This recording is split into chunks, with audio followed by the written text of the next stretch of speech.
નમસ્કાર, આપની સાથે હું છું પાયલ અને તમને સ્ક્રીન પર એડવોકેટ મેહુલ બોગરા દેખાતા હશે. પોલીસની ઘટનાઓ એટલે પોલીસના વિડીયોઝ જે સામે આવી રહ્યા છે, ગઈકાલથી જ એ વિડીયોઝ જોઈને સવાલ થાય છે કે પોલીસનું આ વર્તન, ખાખી જેને રક્ષા કરવાની છે એ ખાખીનું આ વર્તન કેવી રીતના ચલાવી લેવું કે કેવી રીતના એને શોભે. ગઈકાલે સુરેન્દ્રનગરની જે ઘટના બની કે હોસ્પિટલમાં પોલીસ અને જે મૃતક પરિવારજન હતા એમની સાથે બબાલ થઈ ગઈ અને પછી પોલીસે જે ન છાજે એવું વર્તન કર્યું, જેની સાથે બબાલ થઈ રહી હતી એને માર્યું. અને આ કોઈ પહેલી કે છેલ્લી ઘટના નથી. આની પહેલા અનેક એવી ઘટનાઓ આપણે જોઈ છે કે જેમાં પોલીસનું વર્તન એ ખૂબ ખરાબ હોય છે. સામાન્ય નાગરિકથી લઈને અધિકારીઓ સુધી બધાની કમ્પ્લેન્સ છે, નેતાઓની પણ કમ્પ્લેન્સ છે કે આવું વર્તન કેમ. તો મેહુલભાઈ, સૌથી પહેલા તો સુરેન્દ્રનગરની ઘટનાને આપણે કેન્દ્રમાં રાખીએ તો પોલીસનું આ વર્તન કેવી રીતના આપણે સાજી લેવું. આની પહેલા પણ આવી અનેક ઘટનાઓ બની છે અને છતાં પણ પોલીસ આવું વર્તન સતત કરતી આવી છે. પાયલબેન, સુરેન્દ્રનગરની સ્પેસિફિક તમને વાત કરું ને ઘટનાની, હું એ માનું છું કે ત્યાં જે સામે વ્યક્તિ હતું એનું પણ નશાની હાલતમાં હોય કે ના હોય એનું ઉદ્ધતાઈ ભર્યું વર્તન હતું. પરંતુ આ જ ફરક છે પાયલબેન એક સામાન્ય નાગરિકમાં અને પોલીસમાં. પોલીસ એટલે વેલ ટ્રેન, વેલ ડિસિપ્લિન. એમને ડિસિપ્લિનના તમામ કંડક્ટની ટ્રેનિંગ મેળવી છે કે સામો કોઈ વ્યક્તિ છે તો એને કઈ રીતે હેન્ડલ કરવો એ ટ્રેનિંગ એને મેળવી છે. જ્યારે આપણે આવા વિઝ્યુઅલ જોઈએ કે પોલીસ છે ઢીકા, લાત, લાફા આની ઉપર ઉતરી આવે ત્યારે આપણને એવું થાય કે એક રોડ પરના છપરી અને ટપરી અને પોલીસમાં ફરક શું શોધવો આપણે. પોલીસ સાથે કોઈ દુર્વ્યવહાર કરે છે તો એને કાબુમાં લેવા માટે ઘણી બધી મેથડો છે. અને આ સોશિયલ મીડિયાના જમાનામાં આપણે વૈશ્વિક લેવલે જેટલી વિકસિત દેશોની પોલીસ છે એને જોઈએ પણ છે કે કઈ રીતે કંટ્રોલમાં કરે છે, કઈ રીતે લો એન્ફોર્સમેન્ટ કરે છે. પણ કોઈ ના કોઈ જગ્યાએ કાયદાનું જે અમલીકરણ કરવાનું કામ જેને સોંપ્યું છે એ લોકો જ કાયદાઓના લીરા ઉડાડે છે. અને આ તો વિચાર કરો, એક વિડીયો સામે છે એમ છતાંય જો આ લોકો આટલી મારામારી ઉપર ઉતરી આવે છે એક જાહેર જનતા સાથે. હવે એ નશાની હાલતમાં હશે તો એ વાતની હું તમને ખાતરી આપું છું કે મૂળ આ ઘટનામાં શું હતું કે દારૂ. તો દારૂ ક્યાંથી આવ્યો એ બુટલેગરની યાર મારામારી નહીં થઈ હોય, ક્યારેય નહીં થાય, કારણ કે ત્યાંથી હપ્તા આવે છે. તો મૂળ પ્રશ્ન અહીંયા એ છે કે જો મીડિયાની સામે આટલી મારામારી થાય તો પોલીસ સ્ટેશનમાં કેટલી મારામારી થતી હશે પાયલબેન. રીઢા ગુનેગાર વાળી થાય ને એનો કોઈ વાંધો ના હોય આપણને.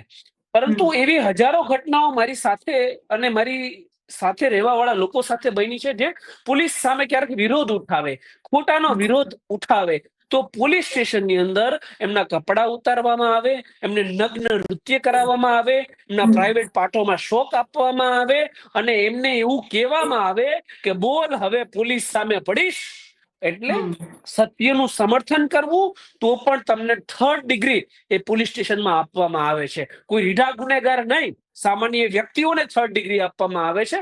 ત્યારે આપણને એકવાર પાયલબેન એવો વિચાર આવે કે ભાઈ રૂડા અંગ્રેજો વયા ગયા પણ બ્રાઉન અંગ્રેજો હાલ પણ સિસ્ટમની અંદર છે. જે લોકો ભારતની જનતાને ગુલામ બનાવવા માંગે છે, કે ગુલામશાહી જ કહેવાય ને, કારણ કે આવું 3rd ડિગ્રી અને ગુંડાવાળું વર્તન તો અંગ્રેજો ના કરતા જે આ લોકો હાલ કરી રહ્યા છે પાયલબેન. તમે બહુ જ બધા કાયદા સાથે તમે જોડાયેલા છો અને તમને ખબર છે કે આવું થાય તો કેવી રીતના રિએક્ટ કરવું, કાયદાકીય રીતના કેવી રીતના લડવું. કોઈ સામાન્ય માણસ જોડે જો પોલીસ ખરાબ વર્તન કરે છે તો એને શું કરવાનું, પોલીસ સામે કેવા પ્રકારના એક્શન લેવાઈ શકે છે જો એ આવી રીતનું વર્તન કરે છે તો. બેન, સામાન્ય વ્યક્તિ છે ને પ્રાવધાન બહુ બધા છે પણ એ ડેકોરેશન માટે છે. એમ તો દારૂબંધી ગુજરાતમાં છે પણ આપણે જાણીએ છીએ ને ડેકોરેશન માટે છે. તો પ્રાવધાન એ ડેકોરેશન માટે છે. એનો મતલબ એવો છે, હું મારું જ ઉદાહરણ આપીશ. આ મને કંકોત્રી આવી છે 41 એની પુણાગામ પોલીસ સ્ટેશનમાંથી. 1 વર્ષ પહેલા બનેલી ઘટના, જયારે વાલજી હડિયાની બ્લેક કાચ વાળી નંબર પ્લેટ વગરની ગાડી હતી ને જેનો આપણે ફાઇન કરાવ્યો હતો, મારી ઉપર હુમલો થયો હતો. એમાં બનાવટી બોગસ, આખું ગુજરાત જાણે છે, લાઈવ વિડીયો હતો. મારી ઉપર FIR થઈ હતી બોગસ. 1 વર્ષ પછી પોલીસ એમાં જાગે છે અને મને પૂછપરછ માટે 41 એની નોટિસ આપે છે કે હવે 1 વર્ષ પછી તમે તારીખો ભરવા અહીંયા પૂછપરછના જવાબ આપવા આવો. તો લોકો છે ને, આ તો વકીલ છું એટલે મને કોઈ ફરક નથી પડવાનો. લોકોને વકીલ રાખવો પડશે, પોલીસ સામે પડશે તો બોગસ FIR થાય, એનો સામનો કરવો પડશે. પોલીસ સામે પડો એટલે પોલીસ પાસે પૈસા છે અને કાયદો પણ છે. એ હાઈકોર્ટ સુપ્રીમ કોર્ટ સુધી લડવાના છે. સામાન્ય વ્યક્તિને વકીલ રાખવો પડશે. પોલીસ સામે ફાઇટ આપશે તો એની સામે બોગસ FIR થશે, એની તારીખો ભરશે, વકીલો પાછળ રૂપિયા બગાડશે, કોર્ટની તારીખો ભરશે, 2-2, 3-3 વર્ષે કેસો લડશે તો એને ન્યાય મળવો હશે તો મળશે, બાકી રૂપિયાના જોરે બધું સેટલ થઈ જશે. તો સામાન્ય વ્યક્તિ હિંમત ધરાવતો નથી કે સિસ્ટમ સામે લડી શકે. અને જો કોઈને લડવું હોય તો હું આપને સમજાવીશ કે આની આખી વિગતવાર ફરિયાદ એ ચોરનો મોટો ભાઈ ઘંટી ચોર એટલે કે કમિશનર અથવા જિલ્લા એસપી ને આપી શકો, જે કોઈ પ્રોસેસ કરવાનો નથી. કેમ કે આ દેશની અંદર ઈમાનદાર વ્યક્તિ એકલો હોય એ નથી નડતો. આ બેઈમાનોની એકજૂથતા છે, બધા એક છે, એક સંપ થઈને કામ કરે છે કે ભાઈ આપણે પોલીસ ખાતામાં છે ને આપણે થોડું કઈ કરવાનું હોય તો એસપી કે સીપી કોઈ પ્રોસેસ નહીં કરે, પણ પ્રાવધાન છે તો ફરિયાદ તો કરવી જ પડે. એ ફરિયાદ થયા પછી જો પોલીસ કોઈ કાર્યવાહી નહીં કરે, જો નહીં જ કરે, એટલે તમે BNSS ની ધારા 175(3) મુજબ તમારા જિલ્લા કોર્ટમાં વકીલ રાખીને સીધી ફરિયાદ પોલીસ સામે દાખલ કરી શકો. અને આ એક ઘટના નથી સુરેન્દ્રનગરની, પાયલબેન. આપણે સોશિયલ મીડિયામાં જોઈએ છે કે વડોદરામાં પીઆઈએ દારૂના ફૂલ ચિક્કાર નશાની અંદર એક્સિડન્ટ કર્યું. અમદાવાદમાં એક PSI અકસ્માત કર્યું. આજથી 20 દિવસ પહેલા સુરતમાં એક PSI દારૂ પીને એક્સિડન્ટ કર્યું. અને વિચાર જુઓ કે દારૂ પીને એક્સિડન્ટ કરે કોઈ 100 નંબર પર ફોન કરે તો જે પોલીસ કર્મચારી આવે ને એને એવો ઠપકો નહીં આપે કે તમે આવું શું કામ કરો છો, તમે કાયદાનું ઉલ્લંઘન કરો છો. એનો બચાવ કરશે, ટુ વ્હીલરમાં બેસીને સેફ સહી સલામત પોલીસ સ્ટેશન લઈ જશે. અને એની ઉપર કાર્યવાહી શું થશે બેન કે વધીને એનું સસ્પેન્શન થશે. એકાદ મહિના પછી એને ફરીવાર નોકરી ઉપર લઈ લેવાય.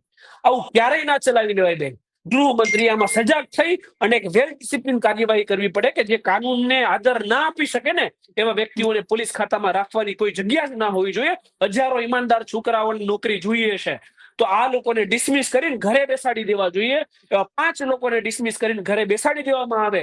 અને પોલીસ ખાતાનું આ તો સોશિયલ મીડિયા છે ને એટલા વિડીયો આવે એટલે આપણને બધાને ખબર પડે. પહેલેથી જ આ જ કામ છે, ટોર્ચર કરવાનું, બર્બરતા કરવાનું, કાયદો ગજવામાં રાખવાનું. તો એક વેલ એસ્ટાબ્લિશ રિફોર્મની આવશ્યકતા છે કે પોલીસને નાગરિકનું કઈ રીતે બનવું.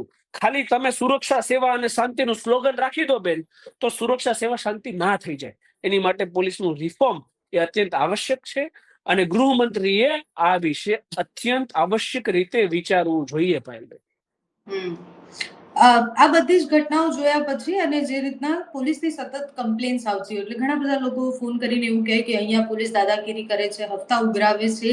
નેતાઓ પોતે પણ અમુક વાર ત્રસ્ત હોય છે અને જાહેર મંચ પરથી કહેતા હોય છે કે પોલીસ અમારું સાંભળતા નથી, ટ્રાફિક પોલીસ આ કરે છે ને. એ હમણાંના ઉદાહરણો છે જેને કાયદા અને વ્યવસ્થાનું ધ્યાન રાખવાનું છે, જે ખાખી એ લોકોને સુરક્ષા આપવાની છે, જે ખાખી એવું એસ્ટાબ્લિશ કરવાનું છે કે અમે તમારા માટે બેઠા છીએ, તમારી જોડે કંઈક ખોટું થશે તો અમે છીએ. એ જ ખાખી પહેરેલા લોકો જ્યારે ગુંડા બનતા જાય, એ જ ખાખી પહેરેલા લોકો જ્યારે દાદાગીરી પર આવી જાય અને એ પણ સામાન્ય માણસ સાથે, એમને ખબર છે કે કોની સામે દાદાગીરી કરવાની છે ને કોની સામે બોલવાનું છે, તો એમની સામે કડકમાં કડક કેવા એક્શન લેવા જોઈએ. એટલે સસ્પેન્ડ કર્યા પછી પણ મને નથી લાગતું, એટલે બહુ જ બધા ઉદાહરણો એવા છે કે એકને સસ્પેન્ડ કર્યા તો કોઈ બીજાને જાજો ફરક નથી પડતો. બેન સસ્પેન્શન છે ને એ લોલીપોપ છે. લોકોને ખબર ના હોય સસ્પેન્શન એ ટેમ્પરરી માહોલ ડહોળવા માટે એક કરેલું તર્ક છે. એ સસ્પેન્શન પછી એના પ્રમોશન પણ થતા હોય છે જે જાહેર જનતાને ખબર હોતી નથી. હું મારી જ ઘટનાની વાત કરીશ કે મારી ઉપર જે હુમલો કરનાર જે વાલજી હડિયા છે એ હેડ કોન્સ્ટેબલ હતા. મારી ઉપર હુમલો થયા બાદ એને પોતાની લાગવગ ચલાવી અને હાલ પ્રમોશન થઈને ASI થઈ ગયા છે. રાઈટ? તો કોઈ વ્યક્તિ જો કાનૂનની વિરુદ્ધ કામ કરે છે તો એને પ્રમોશન આપવામાં આવે છે. એ આ સિસ્ટમની લાચારી છે. આપણે કહેવાય ને કે વાડ થઈને સીભડા ગળે તો શું થાય? એટલે જેનું કામ પ્રોટેક્શન કરવાનું છે એ વ્યક્તિઓ જ ડેમેજ પહોંચાડી રહ્યા છે. કોને? તો કે જાહેર જનતાને. તમે બુટલેગરોને સાચવો છો, તમે ગુંડા તત્વોને સાચવો છો, તમે લોકોની FIR નોંધતા નથી, તમારી પાસે આમ તો સમય નથી, સમયનો અભાવ છે, કામનું બર્ડન છે. આવું આપણે પોલીસ તરફે 1000 વાર સાંભળીએ કે ભાઈ અમારી પાસે સમય નથી. તો પછી તમને લોકો ઉપર બોગસ FIR કરવાનો સમય ક્યાંથી મળે છે? તમને લોકોને ટોર્ચર કરવાનો સમય ક્યાંથી મળે છે? તમારી સામે કોઈ વ્યક્તિ પડે તો એને ટોર્ચર કરીને બોગસ FIR બનાવો છો ને, તો એ સમય ક્યાંથી તમને મળી જાય છે? તો ટૂંકમાં કહેવાનું એમ છે કે જેમનું કામ રક્ષણ આપવાનું છે ને એ લોકો હાલ ભક્ષણ કરી રહ્યા છે. અને ભક્ષણ કરવા વાળા આ કઈ બહુ જંગ લડવાની મોટી વાત નથી પાયલબેન. આપણે જાણીએ છીએ ને કે હજારો ભરતીના ફોર્મ ભરાય છે એક કોન્સ્ટેબલ ને હેડ કોન્સ્ટેબલની નોકરી માટે. તો ઈમાનદાર લોકો છે જેમને આ નોકરી જોઈએ છે. તો એક રિફોર્મ કરીને ઈમાનદાર લોકોને નોકરી આપો અને જે ભક્ષણ કરવા વાળા છે એના ડિસમિસલના ઓર્ડર ટાઈપ કરવા માંડો. શું મોટી વાત છે? પરંતુ કોઈના કોઈ જગ્યાએ આખી ચેન લિંક છે. એ લિંક શું છે કે કોન્સ્ટેબલ, હેડ કોન્સ્ટેબલ, પીએસઆઈ હપ્તા ઉઘરાવીને પીઆઈ ની ઉપર ડીસીપી ઉપર સીપી ઉપર ડીઆઈજી અને ડીજીપી અને ચેન છે. એટલે ચેન મુજબ બધું કામ ચાલે છે અને બધાનો વહીવટ ચાલે છે. આપણે તો આ એમએલઓ ની અને એમપી ની ફરિયાદ હમણાં સાંભળી ભરૂચમાંથી કે ડીવાયએસપી મારો ફોન નથી ઉપાડતો. ફોન ના દેવું પડતા.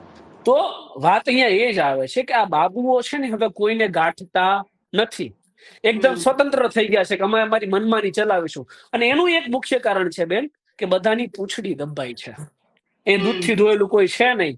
ભ્રષ્ટાચારીઓ છે એની ભ્રષ્ટાચારી એટલે પૂંછડી દબાઈ છે. એટલે ડીવાયએસપી અને એસપી જિલ્લાના બાપ થઈ ગયા હોય કે ભાઈ અમને મજા આવે એમ કરીશું કારણ કે તમારી પૂંછડી અમારા હાથમાં છે. એટલે એનું મુખ્ય કારણ છે કે એમએલએ અને એમપી ના ફોન ઉપડતા નથી. તો ગૃહમંત્રીએ ઘણીવાર હજારો ભાષણ આપ્યા છે કે અમે પોલીસ પણ ચમરબંધી નીકળશે તો છોડીશું નહીં. તો આવો દાખલો બેસાડો, સસ્પેન્શનના લોલીપોપ ના આપો. લોકોને ડિસમિસલ જોઈએ જે કાયદાને માન ના આપી શકે એમનું.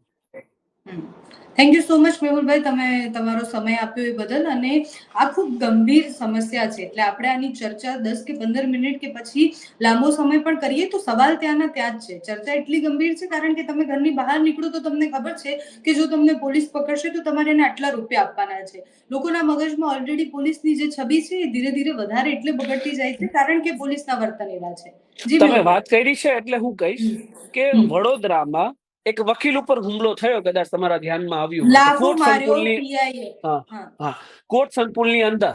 શા માટે કે જે આરોપી છે ને એનું સરેન્ડર કરવા એ વ્યક્તિ ડાયરેક્ટ કોર્ટમાં લાવ્યો. કાયદાને જ માન આપ્યું ને, પોલીસ સ્ટેશનની જગ્યાએ કોર્ટમાં લઈ ગયો. શા માટે લઈ ગયો કે પોલીસ સ્ટેશનની અંદર એ વ્યક્તિને એવું કહેવામાં આવ્યું કે તારા 5 દિવસના રિમાન્ડ કઢાવીશું, તને તોડી નાખશું, અમને એટલા રૂપિયા આપો. એટલે અત્યારે વરઘોડો અને રિમાન્ડ બંને માટે પોલીસ સ્ટેશનમાં રૂપિયા આપવામાં આવે છે. જો હું ખોટું બોલતો હોય તો એક નવો કેસ દાખલ કરી દે મારી સામે. અને એવા કેસ પણ સાંભળ્યા છે કે જેમાં પોલીસ માર ન મારવાના પૈસા લે છે, એના પૈસા લે છે કે અમે મારીશું નહીં. જો કે કાયદામાં નથી કે તમે એને મારશો, માર ન મારવાના પૈસા પોલીસ લે છે, પૈસા લેવાય છે. હા, અને એટલા માટે સરેન્ડર કર્યું એટલે મન દુઃખ લાગ્યું. તો વકીલ ઉપર પણ જો લાફો મારી લે છે, એક કોન્સ્ટેબલ દરજ્જાનો કર્મચારી એક વકીલને લાફો મારી લે તો આપણે સમજી શકીએ કે પોલીસને કેટલો છૂટો દોર અને કાયદાનું કેટલું સુરાતન મગજમાં ચડેલું છે. તો આમાં સામાન્ય વ્યક્તિ તો કઈ રીતે આ લોકો સામે લડી શકે પાયલભાઈ? હા, એટલે કાયદામાં રહેશો તો ફાયદામાં રહેશો એ સામાન્ય માણસ કે પછી ગુંડા તત્વો સામે જે સ્લોગન આપવામાં આવ્યું છે એની કરતા વધારે પહેલા પોતાની સિસ્ટમમાં જોઈએ અને એમાં આ વસ્તુને અમલીકરણ કરવામાં આવે કે ભાઈ તમે કાયદાની જાળવણી તમારે કરવાની છે ને તમે જો કાયદામાં રહેશો ને એનું પાલન કરશો તો વધારે ફાયદામાં રહેશો. Thank you so much Mehulbhai.